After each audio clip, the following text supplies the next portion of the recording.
Welcome, everyone. Thank you for joining us for today's conversation. My name is Christine Merrifield, and I am Director of Marketing at the American Society of Addiction Medicine. I will be your host for today's live conversation. Welcome to another National Addiction Treatment Week event. This week highlights the critical treatment gap between the number of patients who need addiction treatment and qualified medical professionals available to treat patients using evidence-based approaches. We begin our session today with a few brief announcements about how to use Zoom features. In a few minutes, we will start our conversation, which will be followed by a question and answer time before closing remarks. Questions and comments are welcome throughout the conversation and will be addressed during the question and answer time. First, please note that attendees' mics are automatically set to mute. If you have any questions during the presentation, please type them into the Q&A box in your Zoom control panel. You can find the Q&A box by moving your mouse and clicking on the Q&A button at the bottom of your screen. A new box will appear where you can submit your questions. We will have time for questions at the end, but you can submit your questions at any time throughout the presentation. If you experience any technical difficulties, please use the chat function to send a message to the panelists, and the ASAM staff will help you with your technical issue. Today, we are hosting a post-screening discussion about the documentary Black Men in White Coats. The conversation will be moderated by Dr. Taylor, with Dr. Deasy and Dr. Obi joining the conversation. Dr. Taylor is board certified in general, child, and adolescent and addiction psychiatry and addiction medicine. His life's work over 25 years has helped adolescents and adults avoid and overcome addiction disorders and co-occurring general psychiatric disorders. He just started his 15th season as the medical director of the anti-drug program of the National Basketball Association. He also serves as the chief medical officer of Pathway Healthcare, operating 13 outpatient addiction treatment offices spread across Alabama, Mississippi, Tennessee, and Texas. He is a fellow of the American Society of Addiction Medicine and serves on the ASAM Board of Directors and chairs the ASAM delegation to the AMA House of Delegates. Dr. Ageze was born and raised in Ethiopia. At age 17, he moved to the United States, where he completed high school and pursued a degree in biochemistry and public health from the University of Washington in Seattle. Dr. Ageze then went to EVMS for medical school, attended a family medicine residency at BCU. After working in addiction, Dr. Ageze is now doing a secondary residency fellowship at the Preventive Medicine Residency to earn his MPH with addiction medicine track at UCSD SDSU in San Diego, California. He is currently working to identify and find the multi-level solutions for the future of his patients and the nation. Dr. Obi's background encompasses a combination of mental health, tech, and healthcare. He completed his medical school training at the University of Texas Medical Branch. Dr. Obi is the founder of Melanin Doc, a nonprofit organization to increase the number of minority physicians. He is currently a psychiatry resident at Baylor College of Medicine. Now, without further ado, we will turn the time over to our moderator, Dr. Taylor. Thank you so much, Christine. Let me start out by saying to members of our audience, if you have seen this excellent documentary, Black Men in White Coats, but you've only seen it once, or you last saw it maybe a while ago, maybe several days ago, I want to strongly encourage you to watch that documentary. Even if you've seen it before, like any good movie or documentary, you will get more out of it by watching it more than once. That is especially true for an awesome documentary like this one, which is incredibly rich with information, food for thought, and quite frankly, a call to action. And that is why we're here. So let's get this conversation started. I want to begin actually with questions for our audience. And here is the first question. When did you first see a Black male physician? That's the first question. When did you first see a Black male physician? And I'll give you a little bit of time to answer that question. All right, it appears that the results are in. And what you see here is that we've got 2 out of 13, 15% of people first saw a Black male physician when they were under 12. 8% of our audience first saw one when they were between 13 and 17. 62% did not see a Black male physician until they were between the ages of 18 and 24 years old. So that's by far and away the largest group. 8% did not see one until the ages of 25 to 34. And there are 8% of people in our audience that did not see a Black male physician for the first time until they were over 35 years old. All right, great. Thanks, folks. Now, let's go to the second poll question. We'll give people a chance to answer that question. And this question is this: when did you first encounter a Black male physician as a patient? In other words, when you were actually the patient of that Black male doctor, when that doctor was your doctor. When did that first happen? And again, the same choices: under 12, 13 to 17, 18 to 24, 25 to 34, or over 35. And we'll give you a few seconds to answer this one as well.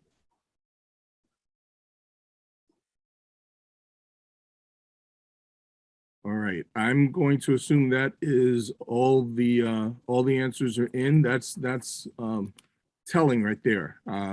The answers are in. 8% first encountered a Black male physician as their doctor when under 12 years old. Another 8% not until they were over 35 years of age, and 85% of our audience still to this day have not yet encountered a Black male physician as their doctor. That speaks volumes to our topic today. So thank you for that. And I'm gonna turn over now and ask these questions of our panelists, because I think it's relevant to think about for our panelists, for those of us who are Black male physicians ourselves. And we're gonna start out with Dr. Egezi. Dr. Egezi, when was the first time you saw a Black male physician? Do you recall when that was? How do you think that has shaped your views about medicine and healthcare, and frankly about Black people and what we can achieve? So great question, and those poll definitely speaks volume. I want to start by thanking the documentary makers, like the Black males white in white coat, for making this documentary, and also having ASAM and AMA and the American Medical Association to actually host this so we can have this discussion. But to answer your question, I was born in Ethiopia, I grew up there. So my first time seeing a doctor was when I was a child, right? So back home, all of my, experience with doctors as a child was Ethiopian doctors. And so definitely, for those of you who watched the video, there's a doctor that speaks about, he was born in America, but went to Trinidad.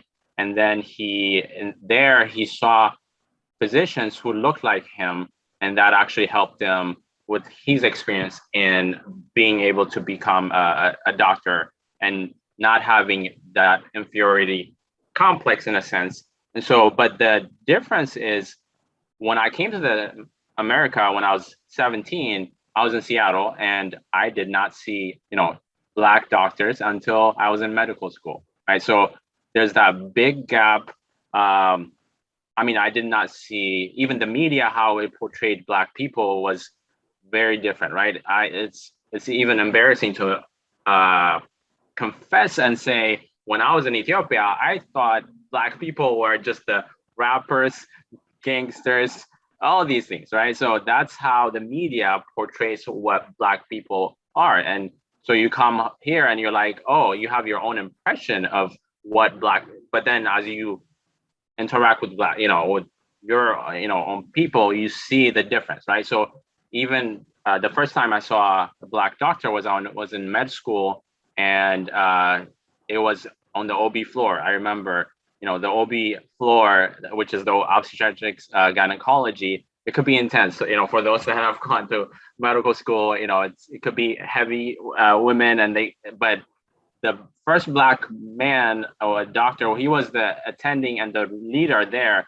It just made you feel so comfortable. You're like, oh, it's like I have someone that looks like me there, and I can see that I can actually become and finish this medical school, right? Because when you see that there are not as many Black people, you question yourself. Even though you grew up in Ethiopia and you saw Black doctors over there, it does not mean it translates that you will be able to become that too when you come here. So that would be my answer to that question. Oh, let me see. Did I cover everything? Yeah, and then thank you for that, Dr. Obi. I'm sorry, Dr. Adgeze. I'm gonna ask Dr. Obi. That's why I have Dr. Obi on the brain, because I'm getting ready to direct that same question to you, Dr. Obi. When did you first see a Black male physician? Do you recall when that was? How do you think that has shaped your views about medicine and healthcare, and about Black people and what we can? Yes, thank you again. Thank you, Dr. Taylor, for bringing me onto this project, and also ASAM for hosting this, and everybody that's taking the time to put this together, and then also to Dr. Dale for creating this amazing documentary. At least for that question about the first time I saw a Black male physician was when I went to SMDP. I think they changed the name to some long acronym that means we want minority doctors, pretty much. And so that was the first time seeing, minority students were all pursuing medicine, and we were all in that program to learn about medicine and further hopefully get into the medical field, specifically in medicine, medical doctors and dentists. So during that program, I was able to shadow with different doctors that were all African Americans. And, I think, for me, at least, just getting the perspective of, somebody that kind of has a similar upbringing, similar background, it made the world a difference and made me believe I could do medicine, one. Two, we always talk about cultural competency, and we know just from the data that, having culturally competent providers will help, patient care, so that also I think applies for, culturally competent, leaders and mentors, and, being able to relate with somebody's struggle that is also pursuing that same field. So I think for me, being able to relate to somebody on that aspect also made it easier to relate about asking them questions and opening up to ask them questions about medicine. And then at least for, how has it shaped my views about medicine and healthcare? I think the lack of medicine, the lack of Black leaders in the healthcare field, and not seeing minorities in healthcare makes, patients, at least in the, minority African American community, where there's such a big distrust, especially after the syphilis incident, Tuskegee incident, where there's a distrust already. And, and we look back at that time, there's, providers and doctors that weren't looking like their patients, and they were telling them something that wasn't true. So at least when I have patients now that are, they see me as a Black doctor, they, kind of have that rapport where there could be like, okay, could you be honest with me? Can I really talk to you and you really level with me, and I can believe that what you're saying is the truth? And that, I think that helps, with the bond that we see. And then did you have the question of, when was the last time when I saw a Black patient for the first time as well? Go ahead, answer that one too. Go for it. Yeah. So for the first time I saw a Black patient was, when I was at that program as well. And I think as a medical student or a pre-med student at that point, I was still naive about patient care, but I could definitely tell, at least as medical students and pre-med, you have the opportunity to actually see a lot of different providers and how they provide care, unlike when we're, in the silo of being a provider. You only kind of see what you're doing, but definitely seeing how patients open up to, providers that were in, similar background. And then also, providers that were culturally competent, even though they weren't minorities, but they were aware of what, some of the struggles that patient had, and they made sure to bring it into the interview. It was helpful. That is awesome. Thank you, Dr. Obi. So I'll go ahead and answer that question as well. Now, full disclosure, I was actually born here in the United States. I was born in Brooklyn, New York, in a little community that fans of people like Jay-Z and Chris Rock might have heard of, called Bedford-Stuyvesant, that we nicknamed Bed-Stuy. And in that neighborhood, there were nothing but Black people there. That's all I saw was Black people. But in fact, the first Black physician I ever saw was my mother's doctor, who was not in our community, but was in the next community over, Crown Heights. And he had an office in his home and saw patients in his home office. And my mother was one of his patients. And she took me with her a couple of times to doctor's appointments. And I had the chance for the first time to see Dr. George Mask. And I was very young at that time, probably between the ages of 5 and 8 or so. After that, to be honest, I don't think I saw very many Black physicians at all, perhaps not until I got to college, to be honest. And we had some Black pre-med tutors on my college campus. So we definitely were.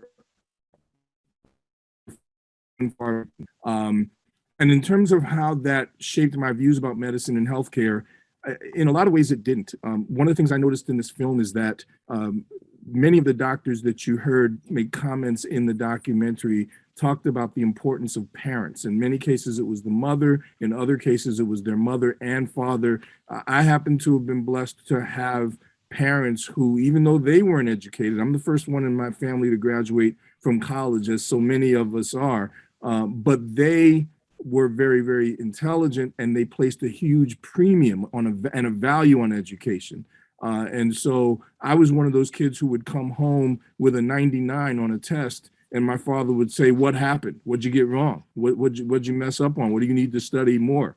And so they really pushed excellence. And when you talk about Black excellence, that was a value that was in my home and that was drummed into me. So the idea that I couldn't become a doctor if that's what I aspired to never crossed my mind, because my parents wouldn't allow it to. And so I just think that's my experience really is similar to the experience of some of the docs that we saw in the documentary. And as a result, I also came up with a very strong belief about what Black people are and are capable of, because my parents were people who instilled that in me. There's nothing you can't do. You just have to be willing to work hard. And like Shane Battier said in the documentary, it takes discipline, and it takes dedication, and it takes focus on what you're working on and being the best you can be, whatever it is that you're trying to be. I'll go on and go to our second question. And Dr. Egezi, we're back to you. The second question is this: the documentary highlights that approximately 100 fewer Black men applied to medical school in 2014 than in 1978. What is your reaction to this fact? Why do you think this is, and what do you think can be done to address this reality? Right. Yeah. So those numbers, I mean, it's shocking. And then there's another number that I saw in the video also that speaks about the amount of African American that actually graduate from even college, right? So it went from 57% to 35% in 2014, right? So we're assuming that from the 1970s, we're progressing and increasing equality, all those things. But if these things are not being represented, the numbers are not showing that, that's also a very hardening thing. In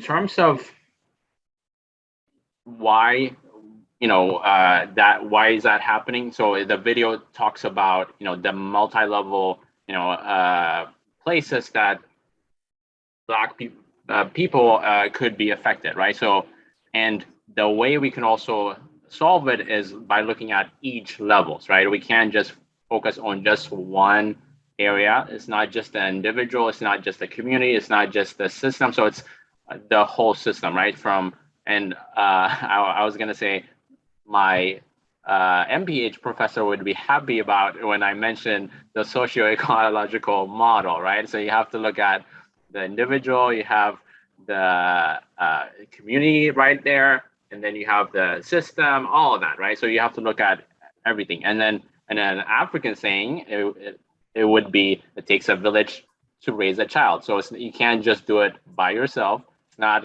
up to only 1% or 2%. And so when we look at that, we can divide it and say, okay, what could the Black community do, right? So just like Dr. Taylor was mentioning, celebrating excellence, that's very key, right? So me also growing up, similarly, my dad, we were not wealthy, but they put everything that they have for our education, right? So we went to good school.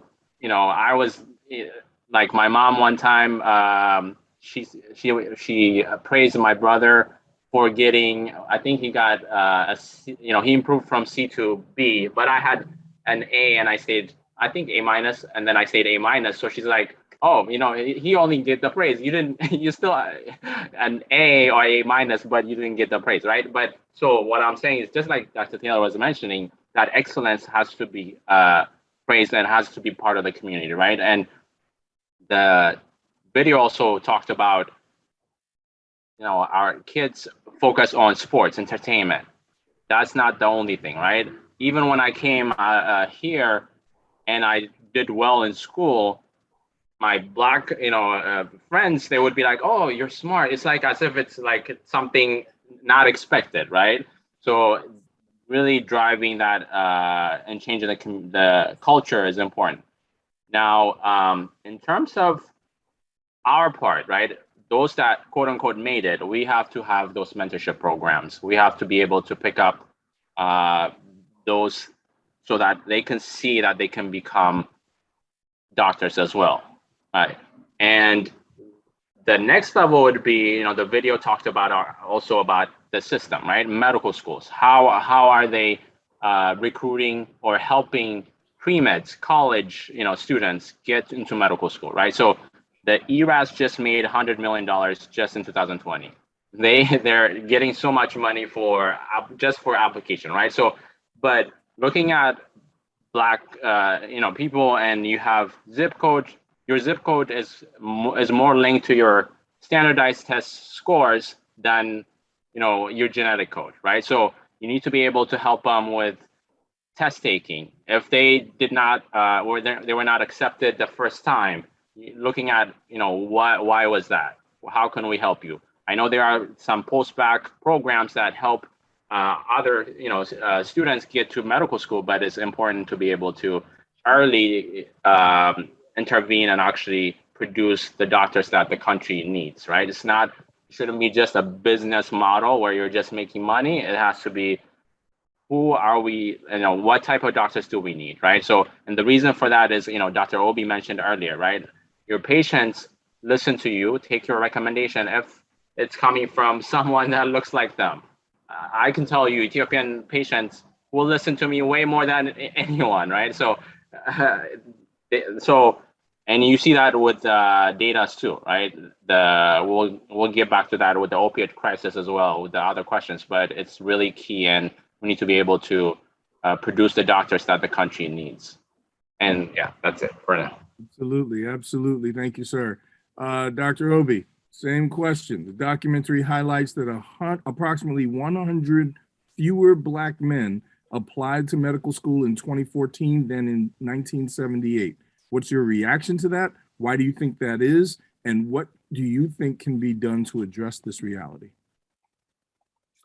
Yeah, at least my reaction to that is that it's, in shock, it's in shock, but then also, maybe, sounds about right. Cause I know I've been following just the, amount of minorities that matriculate into medical school has been pretty consistent for like the last 40, 50 years. Not, it hasn't been much increase, so I think it's about like roughly like 5 to 7%. And that's been pretty consistent for all these years. And at least for what do I think about this, and what could be done to address this, I think it's a very complicated question. I think Dr. Gezi kind of targeted it in a good way to think about it, just like different systems. One idea I have is, at least from my background growing up, I didn't see, like all my friends, I played football, played sports, I was, media does a great job of presenting, a life. And a lot of kids, we know that kids are younger, they're more influenced. They look at, it's a reality that kids are looking at the TV and saying, this is kind of what I want to follow, these are the storylines that I want to, that I follow. So our storylines have not been good storylines, and at least for, some of the storylines that are present on TV. And then, athletics is a good, there's a lot of benefit in athletics, but pushing athletics as a way to get freedom in a bad situation is not a good alternative, because the chances of becoming a successful, productive athlete and actually having enough to take care of your family for a long time is like winning the lottery. So that's not, practical. So I think using media to, portray different options is one great tool. Portray different options for minority students, minority children, and that's going to take us minority leaders putting our money into those areas, which Dr. Dale did, and really making that priority. I think also a way that we could change that is by mentorship.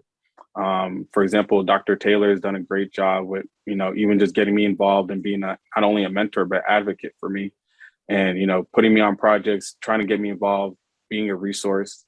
And I think at least for what we could do, that's what we need to do as minority men to the community, is be that advocate and be a resource, and try to increase, the amount of, not just doctors, but professionals and for males. And then I think another question was, what can be done to address this reality? I think some of the things that Dr. Gezi said as well, just targeting different, society level, individual level. But I know it's a bigger, harder question than, we could probably encapsulate in this conversation, but these are just some things. And then a last thing would be just advocates, allies. You don't have to be a Black male to, help us. For example, I have a great Jewish Caucasian mentor, and she loves everything about my Black male. She advocates for me. She puts me on any type of publication. She, if she finds something that I'm doing and she hears about it, and she tells other people about it, so she's just she's a type of networking type of person. So like that's a way you can advocate for, an African-American male. And I know a lot of us, at least me growing up, I didn't have that many, resources. And a lot of us get caught up in, let me just do it by myself, because there's not a lot of just, my friends, when we play sports, I didn't go and talk to my friends. I didn't talk about, anything about my GPA. I didn't talk about college. I didn't even look up colleges in high school because I was focused on sports. My mom was helping me with that. And none of my friends, we never talked about GPA. We never talked about school. So one thing is just changing as an individual level, changing our priorities. And then also, sometimes you might need as an ally or advocate, really just pursue that person and try to, explore that person's world and try to help them kind of get out of that cocoon, which is a lot of work. But, if you really are, adamant about changing it, it's like you have to also take responsibility that this kid has a lot of pressures pushing him against that. So that's some things that we could do. That's awesome. That's awesome. Thanks, Dr. Obi. You said a couple of things that I want to pick up on. One is you actually gave a nod to me in the way that I've been able to work with you. But I want to actually start out my answer to this question by making a confession of something that I have not done, and is the kind of thing that I and others of us need to do. You heard Christine mention that I'm starting my 15th year as the medical director of the drug program for the NBA. Well, I also do a lot of educational work with NBA athletes, and in the educational part of my job, I get the opportunity to at least meet briefly every single player in the NBA. And I've had that opportunity for the last 15 years. And yet, and this is a confession, I'm not proud of this, but this is an example of the kind of thing we have to change. I can count on one hand with fingers left over the number of times I've talked to players in the NBA. Mind you, this is a league that's 80% black males. I can count on one hand with fingers left over the number of times I have urged players in the league to consider a career as a doctor after their career is over. Now, we spend lots of time telling the guys that, hey, this NBA career is short. Average length of an NBA career is 4.7 years. The average age of retirement from the NBA is 27. 95% of players who play in the NBA end up having to do something else after their career is over. But so we spend a lot of time encouraging guys to think about careers after their NBA career is over. And yet it took a few examples, and especially the example of Dr. Nathan Hughes in the documentary, who played in the NFL football, and then became a doctor, for me to realize, you know what, there may be some guys in the NBA who might want to become doctors and who need to have me actively recruiting them and letting them know, hey, look, you can do this. This is a career that you can do. It doesn't take too long to become a doctor. You're still a young man when you retire from the NBA. Even if you've had a long, successful career, you're still a pretty young man when you retire from the NBA. So that is something I have not done enough of. Now, clearly, I've done a lot of other things to try to reach out.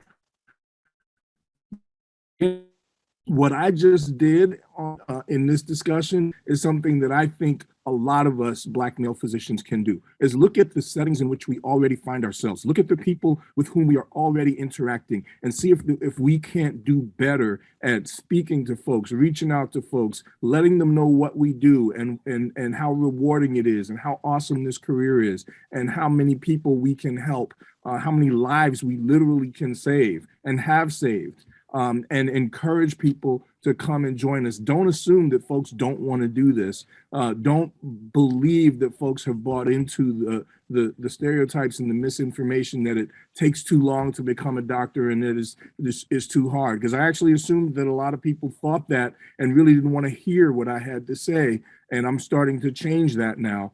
We Black physicians need to be on the forefront of spreading that message. And that's perhaps the single most beautiful thing about this documentary, is that we saw Dr. Dan and so many other Black male physicians doing that.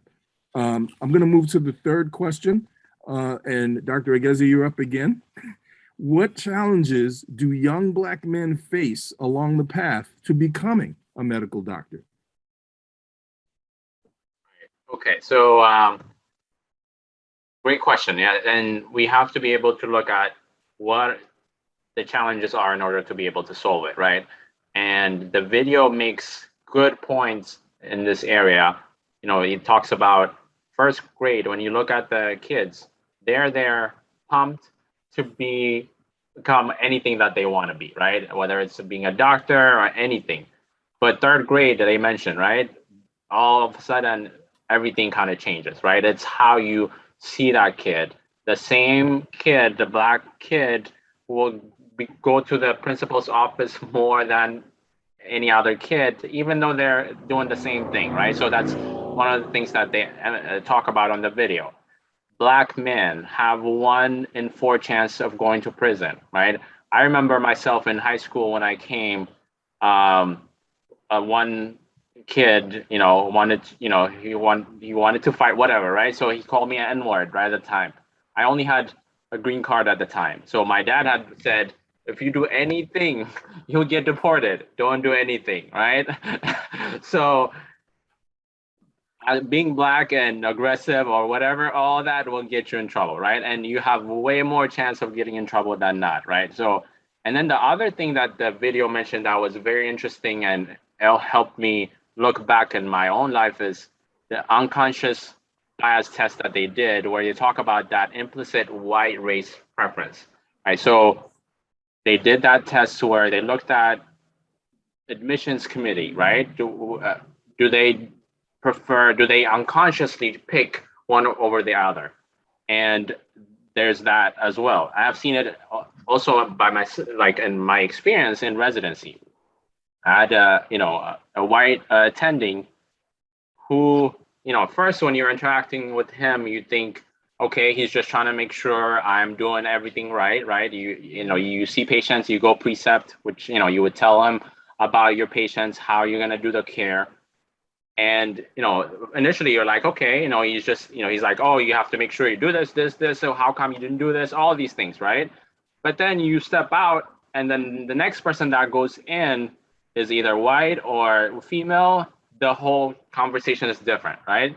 All of a sudden it's like, he's telling him what to do for the patients instead of, as in my case, it was like, you need to make sure you tell me what to do, which I understand. It has to be that way, but that fairness, right? That there shouldn't be that unconscious bias in a sense, right? If you're female or white, or a white guy, it's totally different, right? You can talk with, they're like joking around, laughing, and then when you come in, it's like a square face, right? There are different things that you go through, and the video also pointed out about the different gatekeepers, right? As you're going through your career, from all the way from middle school, the testings, elementary, right? I didn't go to middle school, elementary here, but high school, you have the testing, right? You, as a Black person, or someone whose language is not English, right? The first language is not English. Standardized testings are hard, right? So nobody teaches you or trains you for that, and colleges are focused on that, right? So does not mean get everyone inside to the medical school, right? You need good doctors, but you also need to make sure you help them get there properly. Exactly. So, Dr. Aguirre, I'm going to stop you there because we have a fourth question that is so important. Oh, yes. That I want to make sure I get to. Yes.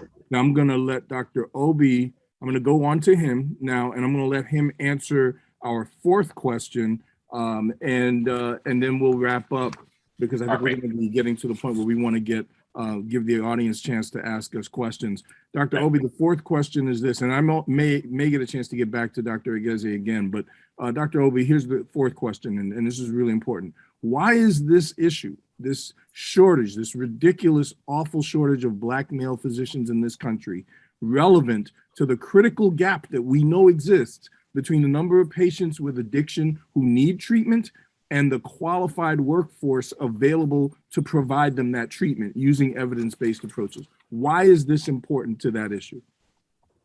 Yeah, I think one is important is because, like I said earlier, the research, we could cite the study later, shows that the lack of, culturally competent providers, the lack of diversity in our workforce is literally leading to deaths in the healthcare system, more deaths in the healthcare system. So we could pretty much say from the study that because we don't have a diverse workforce, patients are dying more so. There's more mortality based on that fact. So what does that mean? At least for addiction, we know about the crack epidemic and, a lot of the opioid epidemic that's going on now, that there is a lot of minorities that are suffering, especially minority males that are suffering with, addiction issues. So, with these two studies, two facts, we need more minority males to help treat our minority addicted patients.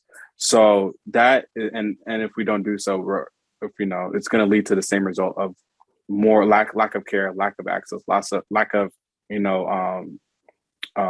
a society, lack of the society becoming better.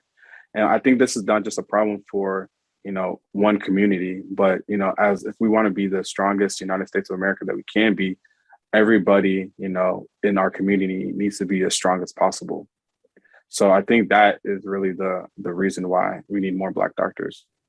And I think Dr. Dale probably made a great case for that as well in his documentary. He absolutely did. Thank you, sir. Dr. Aguirre, take a shot at that same question. Yeah, I think I agree with. What does it have to do with addiction? The problem that we have with not enough people with addiction disorders having qualified folks to treat them. Right. So I agree with that. What Dr. Obi said. I've had many encounters with Black patients, and when I worked with at my addiction center, where it was only white, providers. And then when I joined, I was the only one was there where they had expressed way more, right? I had a patient that were not asking for increase on their buprenorphine or Suboxone treatment just because they were afraid that they would be looked at as a drug seeker.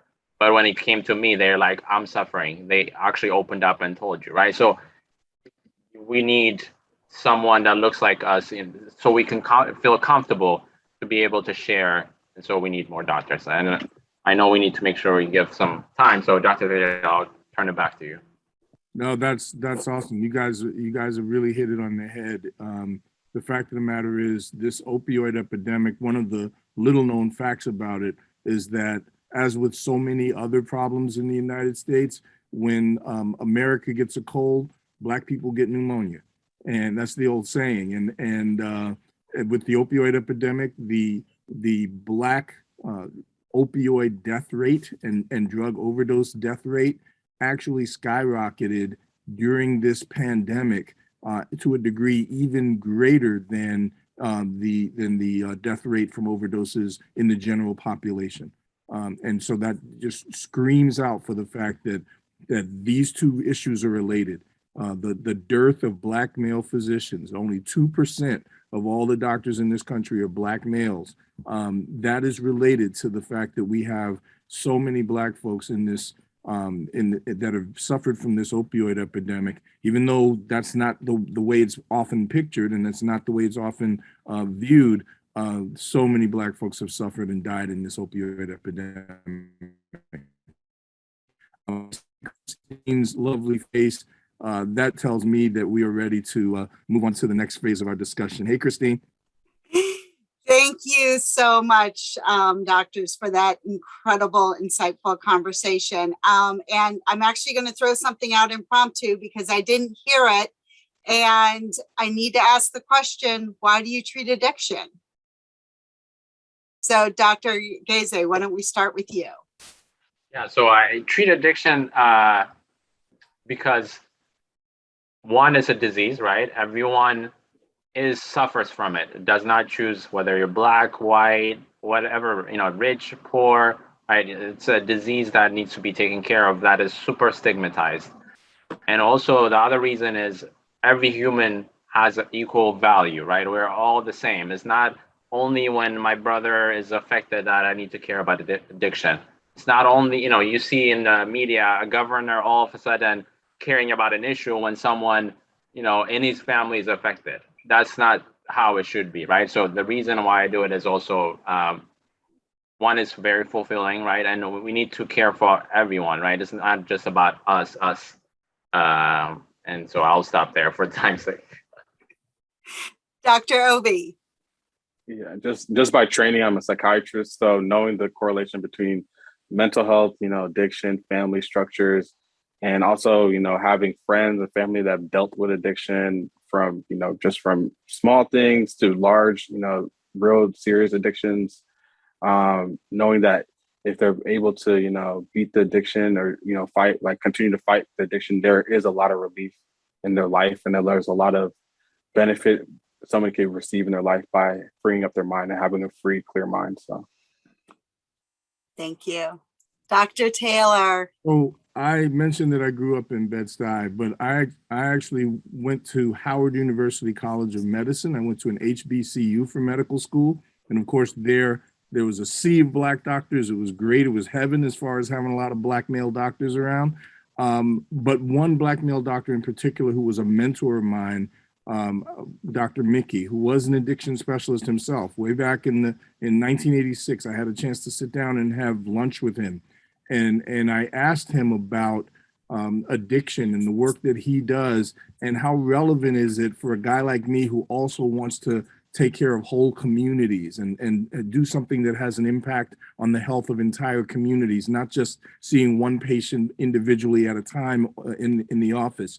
And he said, if you think about the population of this hospital, the inpatients in Howard University Hospital right now, and again, this was more than 30 years ago, he said, but right now, probably fully 70% of every patient that's in Howard University Hospital right now is here for something that is directly or indirectly related to an addiction or substance use related problem. Fully 70%. He said there can be no more public health relevant specialty than addiction treatment. You want to help the health of whole communities, of whole populations, you need to do addiction work. And to me, that pretty much sealed it. Well said. I think we're going to have you three on all the time for talking about the field. And so just another question that I wanted to put out there is, what piece of advice could you share with a young man who is working diligently to become a physician, but is feeling frustrated? Dr. Giese, could you start us off with a piece of advice? So, we discussed about, black and white, all that, but I want to, just like Dr. Obi mentioned, I want to appreciate all the other non-black people who help out, all of us, right? You can't become who you become just by, just black people helping you, right? So, but for that student who's trying to become a doctor, one, they need to know that they can do it. Like, hopefully they, see that as possible through interaction, with the community. Two, I would say, go out there and find people, right? Like, you can only achieve something when you're going out there and searching. So find a black doctor out there if that helps you. Find non-black doctor that will help you. There are amazing people out there, right? It's not like you can't do it. So I would say search, ask, and know where your weaknesses are, and then you'll be able to get there.